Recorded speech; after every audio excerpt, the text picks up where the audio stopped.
we're going to kind of go chronologically through his journey. He's got one of the best, if not the best, redemption arcs, character arcs in all of fiction. And then you've got Azula and Ozai on the other shoulder as the devil.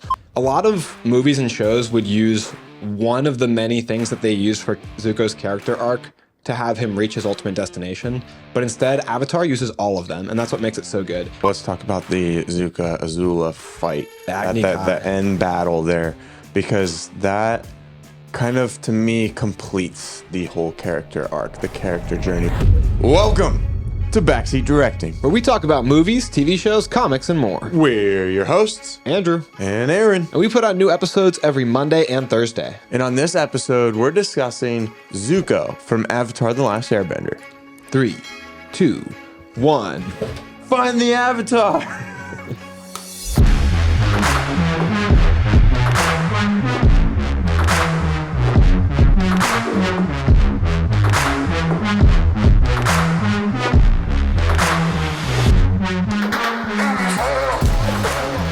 Why didn't you say anything? I couldn't think of what it was. Capture the Avatar. Capture the Avatar. Apparently we'll just leave it. It's fine. No big deal. You basically got it. At least you got some of the words. Yeah, that was clean. That was clean. So what we're doing for this episode is what I kind of have been thinking in my mind called a character dissection. We're gonna get into the mind of Prince Zuko from Avatar: The Last Airbender. What we're gonna do is we're gonna kind of go chronologically through his journey. He's got one of the best, if not the best, redemption arcs, character arcs in all of fiction. Yep. So we're gonna go from his childhood. He's on my team for the last fictional character draft that we did. But I'm the one who drafted him. Yeah, but he was on my team. But Aaron took it because of the wild cards. But we're gonna go through that and kind of along the way, hitting the big plot points of his journey and trying to think about what informed his different decisions and what character traits and what different things in his past led to the decisions and the actions that he took throughout the story. So this should be a lot of fun because I try to think about this kind of stuff while I watch the show, but I feel like as we talk about it, we'll kind of get better insight, back and forth. Yeah, for sure. So where does he start? Where does Zuko start out? So I want to start actually before the beginning of the show in a flashback that we get later on, where he's a child and his mom is still around. So Zuko's mother's name is Ursa. His father is Fire Lord Ozai. If you're not... Hey, Alex. Welcome to the camera. So if you're not familiar with Avatar: The Last Airbender, it takes place in this world where certain people have the ability to bend elements. There's 4 elements: earth, fire, water, and air. And then there's the Avatar who can bend all 4 elements as a special spiritual connection. In the story of Avatar: The Last Airbender, the Fire Nation has created and brought an imbalance to the world through imperialism, taking over the world, basically going after the Airbenders, trying to take siege onto the other nations of water and earth that are now left with the air nomads completely wiped out. So the story here with Zuko is that he is a prince of the Fire Nation. His father is Fire Lord Ozai. As I mentioned, mother is Ursa. And he is a young prince when we start in this flashback. He's kind of really just a simple child like anyone else. I mean, he has royalty, but they're having fun and playing games in the courtyard. He argues with his sister like a lot of siblings would. He's very close with his mother, whereas his sister Azula is obviously a lot more close with their father, who at the time in the flashback is Prince Ozai. Now, I think we get a lot of details here in this flashback. Avatar does a really good job of packing a lot of details into a small amount of space, but Zuko, even early on, he's kind of misguided. We see him shooting fire at turtle ducks and making a joke out of it, saying, "Mom, this is how Azula would play with turtle ducks." But his mom kind of instills the moral compass in him that we see later on in the series as the warring two sides of him. And I wouldn't say it's necessarily in his nature to be evil or villainous or mean like he is with the turtle ducks, but it is inherently part of him. I think a part that he inherited from his father, Ozai, who is in every way plainly despicable. I mean, I don't think they, throughout the series, show a redeeming trait to Ozai. Can you recall anything like that? No, it's kind of like the nature versus nurture, right? There's some part of your personality that you're just born with, but then a lot of it has to do with the environment around you. And that's kind of where all that rage and whatnot comes from, is trying to impress his dad to where at the end of the day, he earns his dad's love. And I think at the same time, it also leads to his biggest insecurity too. Like we see in that flashback, in front of it's Sozin. Is it Sozin at the time? Or is it Sozin's son? Either way, the current Fire Lord, they have kind of this familial meeting because Ozai wants to have words with his father. And the first thing they do is they show off Azula's skills, because Azula is, as Fire Lord Ozai says, a true prodigy. And then Zuko steps up because one of his defining traits that we'll get to in a moment here is pride. And he steps up in wanting to prove himself and kind of embarrasses himself and falls flat. Yeah, it reminds me a lot of you. Every time I try, this is him doing it to me right now, embarrassing me. But no, but he falls flat on his face. Who comes to comfort him? Ursa. Ozai is obviously embarrassed, but we see a lot of things displayed in very, very simple interactions here. Again, Avatar, the show, packing a lot in a small amount of space. We see how close the Ursa and Zuko are, whereas Ozai is obviously much closer to Azula, who he's more proud of. And then we see that Zuko kind of forming that insecurity I talked about, where he's prideful, but also it's kind of a what would they call that? It's a defense mechanism, his pride, because he's insecure about being inferior to Azula, insecure about not living up to his father's expectations, or maybe even the entire Fire Nation's expectations. Because when your father's potentially the strongest firebender in the world, you have a lot of weight to carry on your shoulders inherently. But the big thing that we see at the end of this flashback is Ozai makes an attempt to take the throne from his brother Iroh. When the news comes through that Iroh's son has died and he's returning defeated from Ba Sing Se, Ozai suggests to his father that he skip Iroh in line basically and become the next Fire Lord. And in rage, the Fire Lord says that he should have a suffering equal to that of Iroh. He should know the pain of losing a firstborn son, is what Azula tells us later on, because she was hiding in the meeting. But Ursa, kind of seeing what this plan formulating that Zuko is going to be killed basically as an act of vengeance toward Ozai, she sets her own plan in motion, makes a deal with Ozai where my interpretation of it might be different than other people's or yours, but I think it seems pretty obvious that the deal is made where she undertakes some kind of task that, whether directly or indirectly, leads to the death of the Fire Lord, so that Ozai can then usurp and take power from there in a moment of weakness in the monarchy. So, and in doing that act, what they call treason, they say that Ozai later, when he's talking to Zuko, says your mother committed a treasonous act that led to her banishment, and then which you know, it's kind of open to interpretation, but I think basically she led to the death of the current Fire Lord. Ozai took power.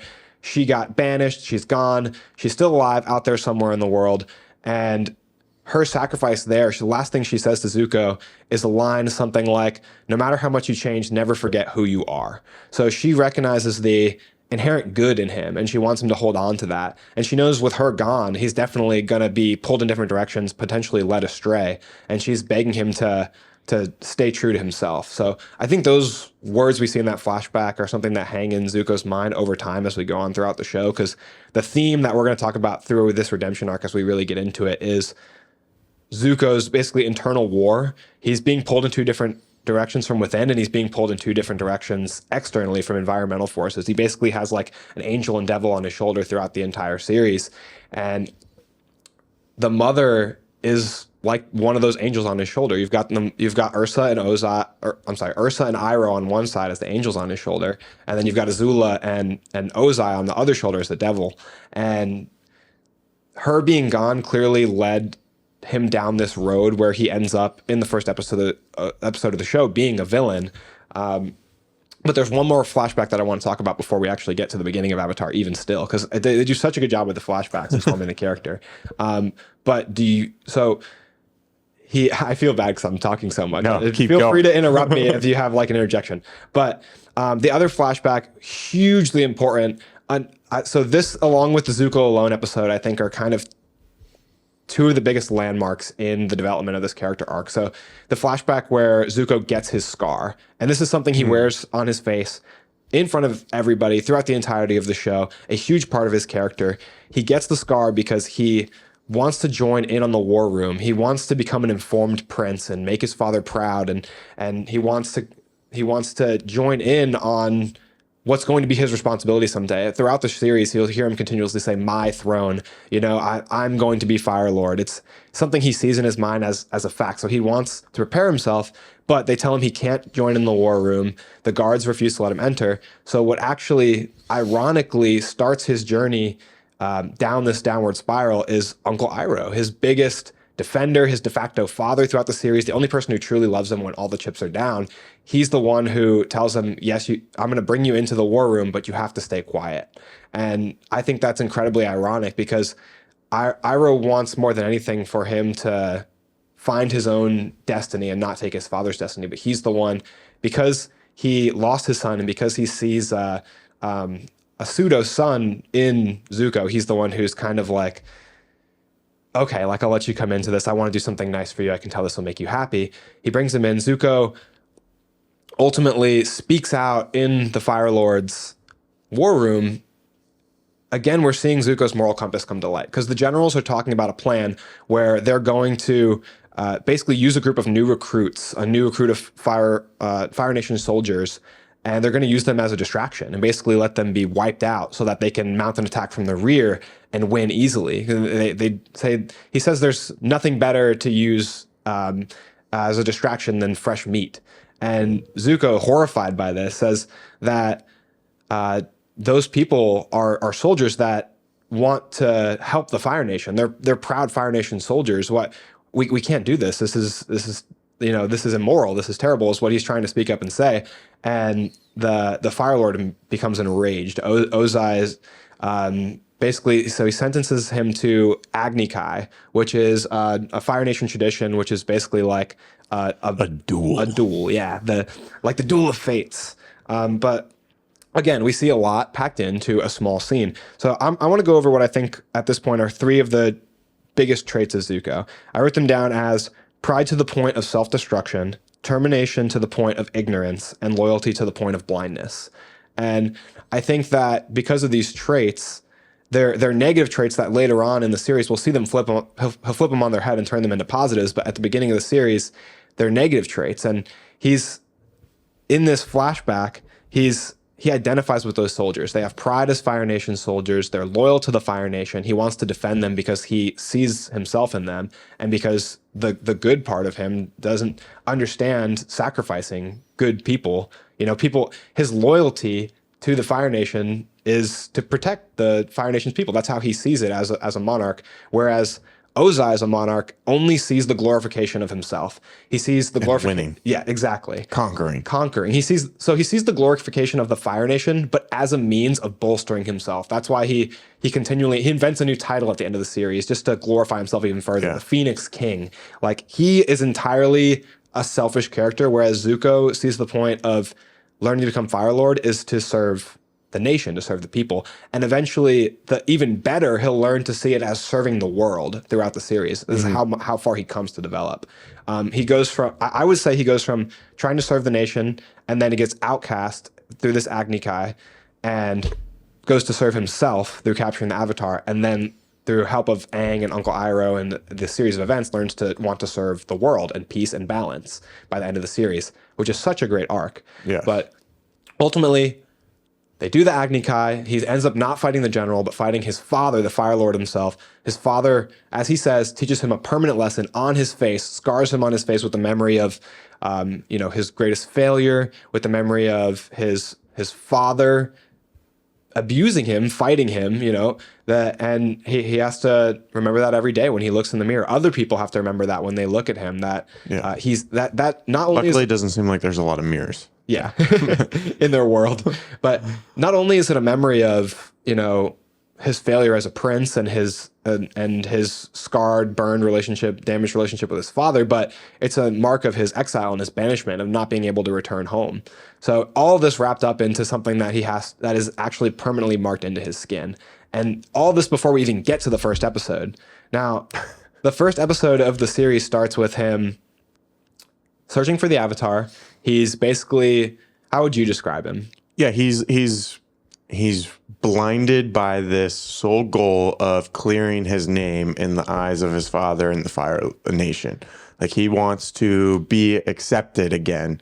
So he is out with Iroh and a few other Fire Nation soldiers looking for Aang. Yeah, and I think you're perfectly right in saying you've been saying, you said twice now that he's going after redemption from his father. Yeah. Which throughout the series he's saying, I want to restore my honor, I want to capture the Avatar. But he goes on to say when he actually confronts Ozai, he says, I thought I was trying to restore my honor, but I was really trying to basically get your love back. And that's again part of Zuko's loyalty. Like Zuko highly values family. Yeah. And probably because he wants acceptance. Exactly. Which at the core, that's what everyone wants. Yeah, and Zuko doesn't really, it's hard to get acceptance elsewhere when you're in like the position he is. When you're he's in royalty. Especially when you're the one trying to do the right thing and you get punished for it. Yeah, and that's that corrupts you. That makes it really hard. That messes up your moral compass. He's in a negative reinforcement cycle. Right. Literally every time he tries to do something good since Ursa's been gone, like you said, it's been punished. So there's only one thing that he can learn. On top of that, just like every Fire Nation child, he's literally been indoctrinated, like essentially brainwashed since childhood to think that the Fire Nation is the greatest nation in the world, that the war, the 100-year war that they're going on, that their imperialism, sacking the rest of the world basically, is to share their greatness with the world and improve the world, and not again that nature versus nurture, right? Like he's even taught, I think, in a sense that the other nations are happy with this once they've been enveloped into the Fire Nation, that they're glad to be part of a stronger whole as they see it. So they think they're doing the world a favor. Yeah, you're under our protection. Is it protection?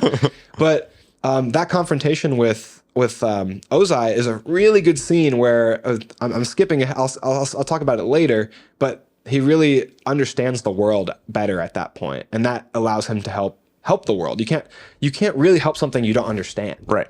So he's very confused, very lost at the beginning of the story. Like you said, he's driven by a singular goal, so much to the point that he's doing things that in his heart of hearts, I really don't think I think he hates doing. He develops a lot of resentment even towards himself throughout the series. We'll see him reference that in the Ember Island episode. But he holds the Water Tribe hostage. He steals Katara's mom's necklace. He threatens them in order to get to Aang. And this is a group of like women and children. All the soldiers of the Southern Water Tribe are gone. So it's really venomous, villainous. It's disgusting. Like there's the things he's doing are truly reprehensible, and I think that's part of why he has like this constant internal struggle, because he's angry with himself. I'm angry with myself and I don't know why. Like he sees that there's no excuse for the things that he's doing. Now we start to see some of his colors shine early in the show in book 1, when he's faced with different choices. Although he's singularly driven by capturing the Avatar, there are moments where he's pulled in 2 different directions and he chooses something that he values to be more important. Now, when Iroh's captured by the Earth Kingdom, he decides to go try to save his uncle instead of trying to save Aang. And then when they're in the giant storm in the middle of the ocean, they see the Avatar and they ask, what are we going to do? He says that we have to get to safety to protect the crew, because the conflict of that episode at the beginning is that he's prioritizing his mission. He says to like one of his crew members, nothing is more important than capturing the Avatar. Like this mission is for the Fire Nation. No individual person on the ship is more important. But by the end of the episode, he prioritizes the crew, and already having prioritized his uncle earlier in the season, we're kind of seeing that Zuko does care about people. He is moral, right? Like there's something underneath, and they build that from very early on, so that it's not a complete, 180 character flip. That's what makes this redemption arc so good. Now, we see what's under the surface here, but what's under the surface, it really isn't that important, right? Like they say in Batman Begins, it's what we do that defines us. So he's still doing horrible things at this point in the series. Now, the next thing that we see him do is save. The next big plot point, I'd say, is that he saves Aang from Zhao when he's in that prison. The episode with all the fantastic archers. But he does this, again, still for selfish reasons. So we're seeing him taking the Avatar back because he can't let anyone else capture the Avatar. Otherwise, he'll have no chance at restoring his honor as he sees it. Now, he does this with the mask and the swords, right? The blue spirit. Yeah, so that way people don't know that it's him. Yeah, which is interesting, because the blue spirit is kind of like this vigilante persona of Zuko, where he can do things that Prince Zuko could never do. Right. Now he can maybe help people even as the blue spirit, but it's interesting that the color of the spirit is blue because the inherent color for fire is red, obviously opposing sides of the color spectrum, obviously indicative of good versus evil, the warring nature in between Zuko. Water versus fire. Water versus fire, yeah. So he saves Aang, and Aang has a really interesting conversation with him when Zuko's first reawakening consciousness.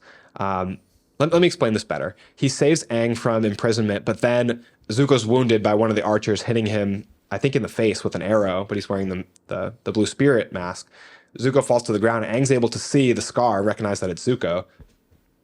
Now, Aang has a choice here. He can run. He creates a giant plume of smoke, and he can escape and leave Zuko behind, or he can take the more difficult journey, put Zuko on his back, and try to take him out because Zuko just saved him. I mean, obviously, knowing Aang is a more complicated character than he gets credit for, but obviously he's going to make the decision to save Zuko here. Right. He takes Zuko out, and when Zuko awakens, Aang has a conversation with him quickly where he says, "One of the things I miss the most from before I was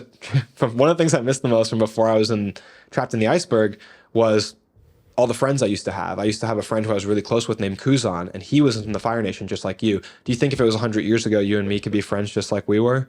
And Zuko jumps up and attacks him, and Aang escapes through the trees. But I think this is the first moment where Zuko starts to think of Aang as another person. Yeah, he's another kid. Yeah, he starts to see him. They're both kids. As Zuko, I think, is 15 when the show starts, Yeah. 15-ish, and Aang is 12. So they are both kids, like you said, and he's seen him only, I think, as a goal, only as an objective, and not as a person. But now he's seen that Aang saved him when he didn't have to. And imagine what would have happened to Zuko if Aang had left him there. He'd been branded even more of a traitor to the Fire Nation. He would have probably gone home and been in a cell for the rest of his life. Outcast for sure, hated by his family. And Aang saved him from that fate when he didn't have to. So I think that this is the very first inkling, even though he attacks him immediately, of him starting to see Aang, like I said, as a person, and starting to consider what he'd have to do to truly, because their goal is to capture Aang, and to explain why briefly is they're going to keep him in captivity for the rest of his life. Because if they were to kill the Avatar, which is the cycle starts over. The cycle starts anew, and they have to find the next Avatar. Now they have to find a waterbender Avatar, which could potentially even be more of a problem for the Fire Nation because water's their natural enemy. So Right. I'd imagine they prefer to capture him, but they also don't seem to be too against killing him if they really have to. Right. Just to restart the cycle, and now the Avatar's going to be a baby. Yeah. You've got to save yourself another 10, 20 years. But the next big plot point that we have to get to is, this is a good one, going to the Northern Water Tribe, and then taking Aang and trying to save Zhao in that series of events. That has one of the best lines in the show, in my opinion, in that series, where he says, "You rise with the moon, I rise with the sun." But he takes Aang, and without really a plan, as Iroh mentions earlier, he says, when they're in Ba Sing Se, Iroh says to him, "You had the Avatar, and then you didn't know what to do next." And he was like, "I would have figured something out." And Iroh says, "No, if the Avatar's friends hadn't found you, you would have frozen to death." So we see Zuko's negative traits again: his brashness, his stubbornness, impatience, kind of like headstrong heading into it. Yeah. It works. He gets the Avatar, but where does he go now? He's in a frozen tundra as a firebender, slowly freezing to death. And luckily, At night. So luckily when Katara and Sokka come and they find Aang, they decide to save Zuko too, because otherwise, like Iroh said, he probably would have died out there in the snow. So he's again being faced with, wow, these people are choosing to save me when I do nothing but attack them. That internal struggle growing more little by little. That's the great thing about this show, and the great thing about TV in general. You can do so much more slow, realistic character development than you can do in a 2-hour movie. Like we really get to see these small things that are turning Zuko, and it's such a little bit at a time that it feels so real, because he still hates them. He's still hunting them after this. It's still his primary goal, but it's just that little bit, just little by little. It's getting harder and harder to fight the internal urge to do what's right, do the right thing. Yeah, exactly. And that's what makes his character arcs and character development, one of the best that's ever been written, is that it happened over time. Yeah. And even though he was making this turn to the good side, he still slips, and he slips often. Yeah, and I think that's the absolute, to me, the absolute best part of the character arc is when he slips, because that's the most realistic. When you're, whatever your goal is, whether you're trying to become a better person, you're trying to get stronger, whatever it is, you slip, you backslide, but that's part of life, and that's real. Like, that's what we need to believe it. If Zuko, like, if they saved him and he was like, wow, they saved me when they didn't have to, I'm gonna abandon the 14 years of indoctrination I've had, abandon my family, like, if he did all of that on a whim, it would be cheap. But it's such a rewarding thing when we actually get to him joining the Avatar in book 3 because of the slips. Like, this whole story series does a really good job of handling time. Yes. Right? Like, even Avatar, he's the Avatar. He's master of all elements, but he's still learning all the elements from multiple people, multiple masters. And even though he learns them relatively quick to an Avatar, he still learns them throughout the entire series. Right, and he's still perfecting them, learning new techniques. And I don't even think he's perfected them really by the end of the show. Right. Maybe water. Yeah. But the cool thing about Zuko, like you said with the backslides, is basically throughout the entire first 2 seasons, we see this like counterbalance. It's like there's like a shifting scale we see him do something good, we see him do something bad. And so we see him, prioritize the crew, and then we see him hunt down the Avatar. We see him we see him get saved by them, and then we see him try to save Zhao. When Zhao's being taken by the moon spirit, Zuko offers him his hand, and Zhao has done nothing but turn his nose up at Zuko, treat him like an outcast, tell him, like, basically try and ruin his life by trying to capture the Avatar first, trying to reduce any chance he has to get back into his position and his family, but he still extends a hand to him. So, like, that is who Zuko is at his core. He's somebody who, when push comes to shove, he won't cross a certain line, and we see that line move. Before we continue into Zuko's character development and his arc in the story of Avatar: The Last Airbender, I want to say thank you to everyone who has been listening and supporting this channel. We appreciate it so much. If you haven't already, make sure you head over and hit that subscribe button. We post new episodes every Monday and Thursday. Now, back to Zuko. All right. So the next thing of big consequence that happens, I would say, is that Azula betrays him and Uncle Iroh. She offers him a chance to come onto the ship and come back to the Fire Nation, be accepted into his father's arms. But that stupid captain on that ship gives him away, saying, "Take the prisoners onto the ship." And in this instance, we get to see the first instance of lightning bending, which is really cool. But we also see Zuko being pushed away from his family. So if a lot of movies and shows would use one of the many things that they use for Zuko's character arc to have him reach his ultimate destination. But instead, Avatar uses all of them, and that's what makes it so good. He's got the internal battle between himself. He's got being pulled towards doing what's right by someone, and being pushed away from doing what's wrong, basically, unintentionally, because Azula and the Fire Lord are both showing disdain for him. Azula's tricking him into coming back. That's pushing him away from the bad path. And normally he could just take that anger at his family and join the Avatar and say, I want to get back at Azula. But he's such a complicated character, and it's so well written that it's all of these many things that do it together. So that also sparks the interest in redirecting lightning from Zuko, which we'll see as a big plot point later. But from here, you're into the Sea of Chi, which in my case is more like a vast ocean. But him and Iroh eventually from here split ways, because Iroh tells him that he has to figure out his own path, and Zuko kind of twists that and interprets it that he needs to be alone to find his own path. So this is where he cuts his hair. Highly symbolic moment for both of them. Well, actually, he cuts his hair first because they don't want to be recognized. But then, after having a conversation with Iroh, they part ways. It's another thing the show does great. is the realistic time that it takes for hair to grow back. Yeah, his hair grows back to so many episodes. All of book 2, his hair is growing. Yeah. Like at first he has like basically a fade, like like short all around. It's so awesome that they take the time to do that, because it really makes you feel the weight of time. Right. Every time you see him, and his hair. Even when Avatar Aang's hair grows out, I love it's when he like a has little hair. by little. Yeah. Or Sokka at the end, Yeah. where like his sides are now grown out. Yeah. Like it does a good job, like you said, of showing how much time has passed. Yeah, and absolutely. it just adds to more realism. Yeah, and the character development too, when the hair is part of the story. Like Zuko's hair is up and tight when he's in the Fire Nation, when he's in the palace, and he's regal. His hair is, even when he's just on the ship in the early parts of the show, his hair is always up. And then later on, as he is, rebelling against the Fire Nation, we see his hair down a lot more, and like kind of more that rebellious state. So just all these little character things. It makes you love the show so much. Yeah. The amount of detail is crazy. Oh, the detail For a is kid's show? The detail is Come on. so rich. Come on. He's well, even before he separates from Iroh too, I want to touch on the fact that when Iroh accidentally eats the poison berries, they meet this family, and the girl there, she goes to touch his scar, and he like grabs her hand quickly. And she shows him that she has her own scar from the Fire Nation.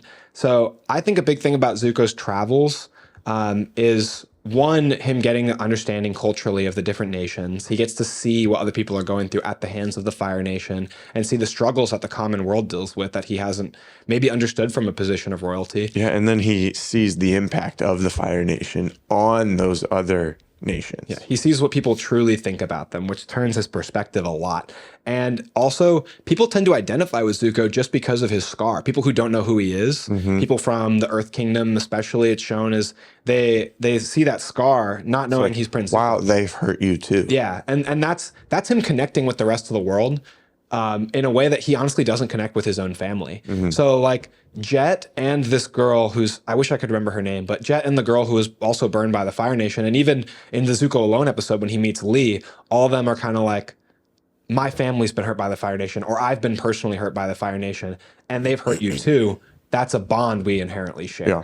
But not knowing at that moment in time when they share that bond that he was burned by his own father, who's the Fire Lord.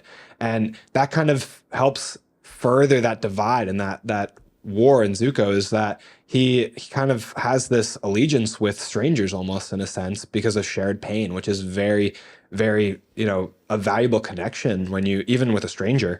But then finally getting to the point where him and Uncle Iroh separate, that's where we get the Zuko Alone episode, which, as I said before, is one of the most important episodes for his character development. I think one of the coolest things in that episode is that they show him starving. His like stomach's grumbling, his cheeks are getting hollow, and he comes upon a family, or he comes upon a man who's cooking, and then he sees that his wife is there and she's pregnant. And then because he reaches for his sword when he sees the man with food, and then when he sees that it's a family and that she's pregnant, he kind of resigns himself, and he's I'm going to continue on my journey, and I'll find food somewhere else, even though I'm starving. But the other thing about that too is he could have walked up to them and asked for food, but his pride is so much so that he couldn't accept food as charity, right? And because in his mind he's a prince to be king, or to be Fire Lord, and so he continues on his journey where he meets Lee, which at the time he's going by Lee, so that's why he doesn't really give his name to these people, because it'd be too coincidental to have two Lees. But he meets Lee, and Lee brings him back to his house to kind of repay him for what he does. Is he takes credit for a prank that Lee plays on some Earth Nation soldiers, some guys who are kind of like abusing their power, and so he takes the brunt of that punishment from those guys, and then Lee takes him back to his family, where what they do is the mom notices that he's hungry, but she's very clever. Instead of offering him food, she says, well, you can go and help my husband with the roof, and then when you're done, we'll have dinner. And this Zuko can accept. I think it's so wise of this random character, because if he does work for it, then he can let himself eat. If she had just offered him food, his pride would not have allowed him to say yes, and he would have got back on the ostrich horse and left. I think that's what that animal would be, but what it looked like. He does a really crappy job of working on the roof, because he's never really worked with his hands in that sense. And they get an excuse to feed the person who their son brought home, because they're just kind people. But the bigger plot point of that episode is Zuko actually as the son of the Fire Lord ends up protecting these Earth Nation people from the Earth Nation soldiers who are corrupt. So it's kind of like this total 180 turn on its head. Not even Zuko protecting them from the Fire Nation, but protecting them from corrupt Earth Nation soldiers. Where this show shows the villainy on all sides. Such a good, complicated episode. It shows that in war, like, it's all about perspective. These Earth Nation, there can be corrupt Earth Nation soldiers, just like there can be corrupt Fire Nation soldiers. So, and it also shows the villain of the show being the hero and saving them from the corrupt Earth Nation soldiers. So it's this complete juxtaposition where he has to use firebending in his fight to defend the family, where Lee is like tied up, and then everyone quickly turns on him, and he announces himself and says, "I'm Zuko, son of Ursa and Fire Lord Ozai, heir to the throne." Like, still at this point in the show, after everything we've already talked about, still feeling pride in his country and pride in his position in the royal family. Enough so to shout it out in front of all these people. And they reject him immediately because they're Earth Nation. They say, "You're not Prince of the Fire Nation. You're a traitor. You're an outcast." And Zuko's humbled again. And when he tries to give the knife from that Uncle Iroh had given him onto Lee, Lee says, "I hate you. I won't take it." And Zuko here, I think, is the main point where he learns the lesson that he'll go on to convey to his father when he confronts Fire Lord Ozai during the Day of Black Sun. He says, "You guys created this story that the Fire Nation is the greatest country in the world, and the war is our way of sharing that greatness with the world, but they hate us. The world rejects what we're doing." This episode, I think, is where he learns that. And he also learns that it won't be so simple to redeem himself if he wanted to. One act of kindness won't undo everything that he's done and won't undo everything the Fire Nation has done. But I think learning how they all view the Fire Nation informs his journey in the third season, the book 3, where his journey ceases to be about redeeming himself and begins to be about redeeming the Fire Nation. So I just really love that episode. And I'm going to kind of skip ahead here to he reunites with Iroh. They go into Ba Sing Se as refugees. They start the tea shop. He, through his adventures as the Blue Spirit in Ba Sing Se, he learns that Appa is in Ba Sing Se, which would mean that the Avatar Aang is going to be in Ba Sing Se. So he tries to go after Appa to get to Aang. When he gets to Appa underneath Lake Laogai, he has a very important, deep, informative conversation with Uncle Iroh, where Uncle Iroh says, he literally begs him, again, just like the mother asked him to be true to himself in the beginning. The angel's on his shoulder again. Iroh says, I implore you to look inward, do what you want. Do what is right for you, not what's right for someone else. Like, begin asking yourself the big questions. Who are you and what do you want, is what Iroh says to him. So he has to, for once, like, think about what Zuko would do, I guess, in a sense, and rather than what Azula or Ozai would do. And he ends up letting Appa go and setting Appa free. And this real big act of kindness, it's basically relinquishing searching for the Avatar in a sense, which has been like his core moral compass for a huge part of his life. Do you remember this? It sends him into literally being physically ill. That Uncle Iroh says you're going through a metamorphosis. Your body and your mind are at war within themselves. And he's literally like physically sick, like on the floor, passed out, dying. He's like, ah. Yeah. Like just from doing something nice. Yeah, it's all that internal conflict, coming to the surface. Yeah. And emotionally, he just doesn't know how to handle it. Yeah. My fiance Sierra once said to me, she's like, "Remember that time when Zuko got physically sick just from doing one nice thing?" Like, that's literally what it is. Like, so Uncle Iroh tells him, though, when you come out of this, you're going to be the beautiful prince that you're always meant to be. Uncle Iroh, just like Zuko, still always seeing him as the prince, as the heir to the throne. Maybe even Iroh from the beginning seeing him as the way to redemption for the entire Fire Nation, because that's what Iroh implores him to do. Because Iroh loves his nation. Iroh's on the exact same journey that Zuko's on, just further ahead. Yeah. Like Iroh, we see him in the flashback literally laughing at the idea of burning Ba Sing Se to the ground, people's homes, people's nation, their city, and he's laughing about burning it to the ground and losing his son, losing Lu Ten, and coming back home, and everything he learns also from being part of the White Lotus. He transforms from being this person who basically the idea of what putting his nation first and fighting for his nation is transforms in his mind. It goes from sharing that glory with the world, conquesting the world, to restoring balance to the world and giving the Fire Nation its place in the world. And he has a perfect understanding of balance, unlike anyone in the show, really, where he explains to Zuko the way that you can redirect lightning is through balance. It's through utilizing techniques found studying the other nations. Every nation has its own strength. You know, the people of the water tribe are adaptable and smooth. The people of the earth nation are strong and formidable. Like, take these traits and combine them, and you will have balance, which will be true strength. So Iroh passes this on to Zuko. Like I said, being further along in the same journey, it gives Zuko a lot of benefits to learn from him. Yeah, it makes him the perfect mentor. Literally perfect. He's the perfect mentor in general to anyone, by the way. But Zuko goes on to embody these all perfectly in the final Agni Kai episode where he's against Azula. But before we get to that, let's see if there's any. Okay, another big plot point is the confrontation that he faces in the Crystal Caverns. Zuko has the opportunity. Azula literally gives him the choice. She says, "You can help me defeat the Avatar and come back home as a hero, and Father will embrace you, or you can be a traitor." And she's like, "The decision is yours," and literally walks away. Doesn't force his hand at all. So with Azula on one side and Iroh on the other, this is one of the best moments in his character story, in my opinion. It's one of those, it's the biggest backslide he has. Because he's just set Appa free, just decided that he's going to find his own journey, and he jumps back on the train of being on the Fire Nation's journey, being on the Ozai journey. He goes and helps Azula. He attacks Aang, and ends up fighting Katara. Well, so Aang and Azula fight, or I'm sorry, Zuko and Azula fight Aang and Katara. Yes. But it's just this is where Aang gets that scar on his back, right? Yeah, Azula hits him with the lightning when he's in the Avatar state. This sets Aang back tremendously, and Zuko seemingly sets him leaps and bounds forward, because supposedly they killed the Avatar is the story they go back telling. Azula cleverly gives credit to Zuko because they're not sure that he's really dead, and that puts all the weight on him.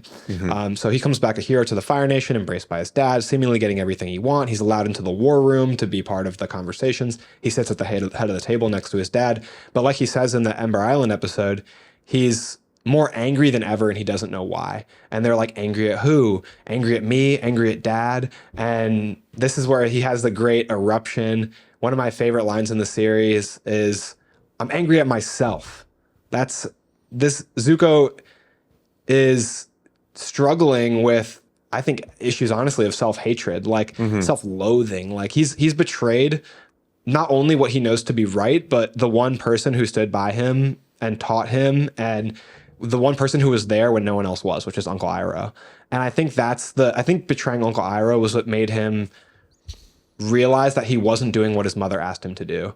Like, maybe he could have got away with convincing himself that even killing the Avatar or siding with Azula was what he was meant to do.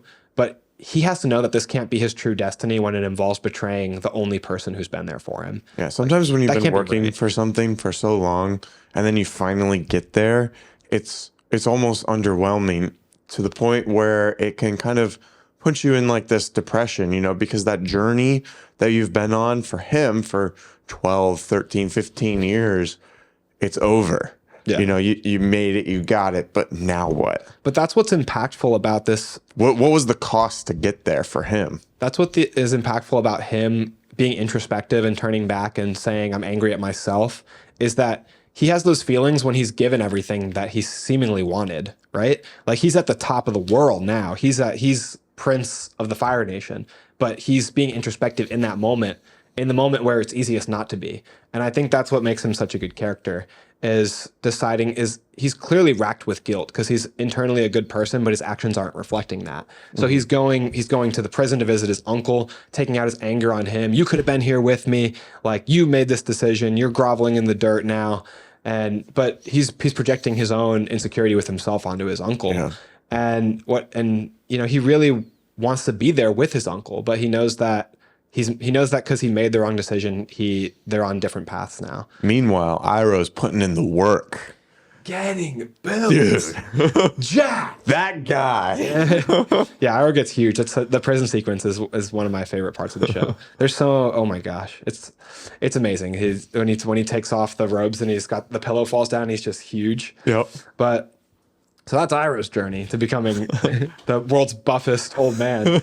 But Zuko, we get a lot of characterization. Even though I don't like the Ember Island episode that much, we get a lot of characterization for him where we understand that like his internal conflict is hitting a boiling point. It's more than ever. And then that boiling point erupts when the Day of Black Sun comes. He confronts his father, like we already talked about. And Ozai baits him into staying there. So Zuko's already betraying a lot of the negative character traits that originated in the show at this point in the series. He's a lot wiser. He's foregone the stubbornness and began acceptance. So in that conversation with his dad, he shows a lot of moral character where he's like, in the lines where he says, it's not my destiny to defeat you. Like, I know my own destiny. He says, I'm going to go train the Avatar. So Ozai says something like, if you're so steadfastly against me, why don't you just strike me down now while I can't bend? And he's like, because I know my own destiny. And he goes to turn around and leave. So already showing his acceptance, his newfound wisdom. He's like, I'm going to go train the Avatar. I know what I'm meant to do.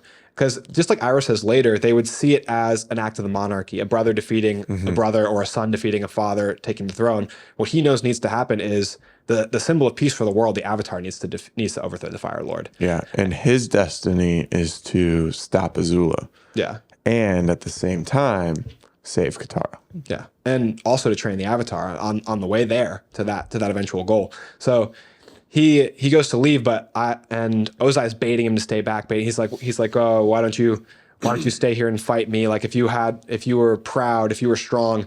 But the only thing he says that can get his attention is, don't you want to know what happened to your mother? And that's when Zuko turns around, because that's something that he cares about more than his pride. And he gets him to stay there long enough where Ozai strikes him with the lightning, but Zuko is able to redirect the lightning, send it back at his father, and escape. Now at this point in the story, he approaches the Aang gang, and I would say really we've only reached about 50% of his actual character development at this point, even though it's all the way in like partway through book 3. 93%. Yeah, through the story. The biggest part of his character development, in my opinion, is when he comes to join them and has to prove himself to each individual member of the Aang gang. Because first he approaches them and they completely reject him. So he lays himself bare at their feet and says, I accept any punishment that you guys think is deserved, which this is just true act of humility, which again is completely turning his pride on his head. Literally the prince of the Fire Nation on his knees in front of them, in front of his sworn enemies. So this is already like a huge journey that he's taken to get here, because this is the only way really to alleviate himself of that guilt he's feeling, is to finally do what's right, and luckily Iroh's taught him so well that he now has like and he directs the fortitude, determination, and the singular focus of mind that he directed towards capturing the Avatar to earning their forgiveness. He's living out in the woods. He's remaining nearby. He's staying vigilant, continually comes to them 100% willing to give himself to them, and they reject him. But when Toph comes to speak with him, he accidentally burns her feet, no less, which to her is her eyes. And this is where Aang finally accepts him, because he comes back to speak with them and he's like, as a firebender, I need to learn to be more careful and make sure I don't hurt people unintentionally. And Aang says, this is exactly what I wanted to teach her, because the experience I had with Zhang where I accidentally burned Katara, that made me never want to firebend again. I need a teacher who understands just how wrong things can go. I need a teacher who understands the potency of fire. Exactly. And Zuko understands. He says, I need someone who can understand how easily I could hurt someone. And Zuko understands what it's like not only to hurt with firebending, but to hurt the people closest to him, in terms of just living his life. The way he thinks that he hurt Iroh, the way that he hurt May by abandoning her. And so this is exactly what Aang's looking for in a teacher, and they team up. Now, these individual journeys, Zuko learns to reflect things that he has learned on his own journey. He learns to reflect them onto individual paths that Aang is on, that Sokka is on and that Katara is also on. And we get such good arcs with each of them individually where although they accept them onto the team, they don't accept them like really into their hearts until they take these individual journeys. Which one's your favorite? Because I feel like I know Sierra, my fiance, her favorite is Katara. But the one he takes with Aang to learn the true nature of firebending and the one he takes with Sokka to the prison are both really good. Yeah, it's been a while since I've seen both of them, but I did rewatch the very last episode, and it was funny when Toph was like, I want to go on my Zuko adventure. And then they went for a walk. They went for a walk, and she's like telling him about her past, and he's like, look, I get that you had a sad childhood, but can we focus on finding Aang? I felt so bad for her with that line. She didn't get hers. Yeah, she didn't. She had tough upbringing too. But Zuko learns the true nation of fire, which is like creation and energy, and it's not destruction, which seems to be the way the Fire Nation is using it in general. So he learns much more beautiful respect for fire after meeting the dragons with Aang. And then with his journey with Katara, he's there supporting Katara, trying to earn her forgiveness, and he sees like the wrongs, like he sees the wrongs that the Fire Nation has enacted on other people. Katara and Sokka losing their mother, which he can identify with, obviously, because the Fire Nation took his mother too. That's what he says to Katara in the Crystal Caverns. But then his journey with Sokka, he shows his loyalty time and again to this new group. He refuses to leave when he has the chance to leave Sokka, and Sokka wants to stay and save his dad. He stays with Sokka too. Like, he's steadfast and loyal. The same, like I said, the same dedication that he put towards capturing the Avatar, he puts into earning the forgiveness of the entire team. And he's so good in this arc where he works their way into all their hearts, like he's worked the way into the hearts of the viewer already before he joins the Aang Gang. And then beyond that, he's convincing Aang to try. He's basically convincing Aang after that to kill his father. He says, tells me he's going to have to. It's going to be kill or be killed. Which that's my favorite moment for Aang in the series is Aang's refusal to do that. But that's for another episode for the Aang dissection. Let's talk about. I alluded at it earlier already, but let's talk about the Zuko Azula fight, the end battle there, because that kind of, to me, completes the whole character arc, the character journey, because Azula and Zuko are on this like parallel path, but going in opposite directions. Azula's going into madness, basically, further into villainy. Like Zuko started with rage when we first saw him, and then Azula is like ending with that rage, because in the beginning she had control and power, composure, right, and the skill necessary to be the strongest one. And they crossed paths. They went the opposite way to where now he's the one who is controlled, who has the resolve, the technique, the experience, the wisdom, and she is decaying. Yeah. She's slipping, as he says. So like, let's talk about that last battle. He goes up to Azula right as she's about to be crowned the Fire Lord. Yeah, the coronation. And I think that his decision... He's like, you're not going to be Fire Lord today. I am. Let's go. His decision there really informs the character, though, more so in the reasoning than in the actual decision, because he tells Katara, I'm going to take her one-on-one.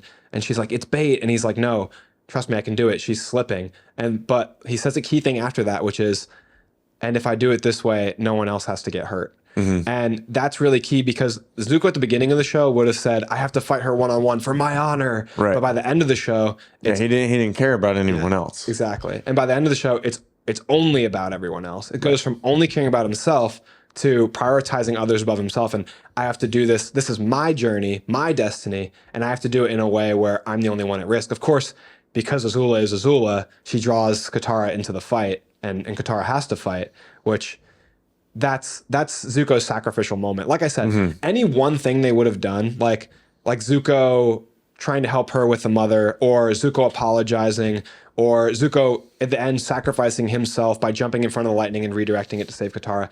Which, gosh darn it, man, he is fast. Yeah, dude. I mean, faster than lightning. But any one of those things would have been a character redemption arc in their own. Right. But because this show is Avatar: The Last Airbender, it has to be all of them. And it's just, that fight is so amazing because, like everyone's pointed out before, we get to see Zuko embody different stances from the different elements. And Zuko's learned so much from his time traveling around the world. What he thought was his biggest punishment is actually becoming his biggest strength. He knows the strength of adapting, of being flexible, of redirecting energy like an airbender. He says that at the end to his father, Fire Lord Ozai, when he doesn't have his bended anymore and he's in the prison and Zuko is now the Fire Lord. He said, banishing me is the greatest thing that could have happened to me. You know, and full stuff. And that in the beginning was the sole thing that he wanted to like redeem himself from. But now, because of the journey, because of the people he encountered, and because of the self-development, it's now the greatest thing that's happened to him. And that's the best thing about Zuko's entire arc, is that they literally take everything about him and his journey and flip it on its head and do like a 180 with all of it, but in such a realistic way too. Yeah, and not only do they do that with Zuko, but the writers of Avatar: The Last Airbender do that with all the characters involved. Like, the more we talk about it, the more you watch it, the more you realize, like, this is some of the best writing ever. And also giving everybody their own time for that is really difficult to do, and giving everybody the writing focus from a different character perspective. But Zuko's ending to his journey is that he wins this fight with Katara, and in doing so, he stops Azula from becoming the Fire Lord and takes over as the Fire Lord himself. So I think he's a great embodiment at this point of balance. You know, he originally started with balance, with the warring sides of good and evil, and now he's kind of balanced in terms of like reason and passion. Yeah. Like, he's got all this fire in him, but he's also got the wisdom and control to balance it. Yeah. So, but he's still like conflicted. Like, even though he's gone through this huge character arc and he's seemingly a new person, in the comics, we pick up with the promise, which is where he talks to Aang saying, hey, if I ever do anything that represents my father and what he would have done as Fire King or Fire Lord, I need you to kill me. But wow, that's powerful. I haven't read those yet, so you know more about it than I do. That's really interesting to hear. But the thing about Zuko is that even they make it so authentic to a real life human being, because despite how much we do see him change, the core of Zuko is still there. We still see he still has that self-doubt. He still has the self-doubt, the anger, the fiery passion. Like, he wants to still be accepted. The anger is still there. The roughness is still there. He's telling Aang, like, you're gonna have to kill my father, even though he's come to so much development. He's not like, he hasn't completely turned into Aang. He's still Zuko, you know? Right. There's still that dark side to him, despite how much he's grown. And even we'll see him at the end, like, basically threatening his father. He's like, you're gonna tell me about my mother. Like, that darkness, which picks up into the second comic, The Search. that darkness is still in Zuko, which is what makes him so good. But there's a line at the end of the show that I want to address about why I think Zuko is so amazing, especially in the context of the show. When he's speaking and addressing the audience, he says, I promised my uncle I would restore the honor of the Fire Nation. 100 years of war has left the world scarred and divided. So for one thing, the promise to his uncle is now about restoring the honor of the Fire Nation and not himself, and his journey's become completely selfless, while still being about something he's very passionate about, his country. And on the other hand, 100 years of war has left the nation scarred and divided. That's exactly how Zuko started the show. He was scarred and divided, and by the end of the show, he's now the perfect person to take the nation on the same journey to redemption that he took. And I think that wording is small but so beautiful from the writers that they fit it in there so perfectly, because it's something that I haven't noticed until I was literally watching you play it in the living room just now, having watched the show probably 4 times, I think. Yeah. Like, there's so many things you can pick out of the show, whether it's character development or whether it's like culturally for the individual nations over time as you watch the show again and again. And all this that we said, still, we didn't even get to talk in depth about the individual journeys, about saving Hakoda and Suki from the Fire Nation prison, about him sitting in the cooler in that prison, you know, accepting that punishment easily. We haven't got to talk about him setting the Combustion Man on them and then fighting and saving them from Combustion Man. So we haven't got to talk about even some more of the additional conflicts. When we wrote this down, there's 20 plot points, and that is probably missing, you know, another 30 plot points for Zuko that are in. And the show's not even like 100% focused on him. Exactly. It's so much happens, and each episode's only 23 minutes long. He's like in the top 5 most important characters. Yeah. I mean, when you look at the show, Aang is the number 1 focus, but then there's still maybe another 1 or 2 people that have more focus in the show over Zuko. Right. So it's crazy that he got this much character development and turned out as good as he did. Yeah. Amazing show. This was a fun episode. I'm glad that this is our first time doing like an actual character dissection. Hopefully this is a reoccurring series. If you liked us kind of diving into one character and talking about their development, their arc, how they were written, let us know in the comments down below and we can do it more, whether it's for other characters in Avatar: The Last Airbender or other characters in other movies and shows. Andrew has wanted to do this for a while, so it was cool that we were actually finally able to put it together and do it with one of our favorite shows. Andrew, do you have anything to add for the end of this episode? Yes, I wanted to name the creators of Avatar: Last Airbender just to credit them for the creation of this character. So I want to make sure I don't pronounce last names incorrectly. That's why I looked it up. So series created by Michael DiMartino and Brian, wow, I'm still going to mispronounce it, Brian Konoitsko.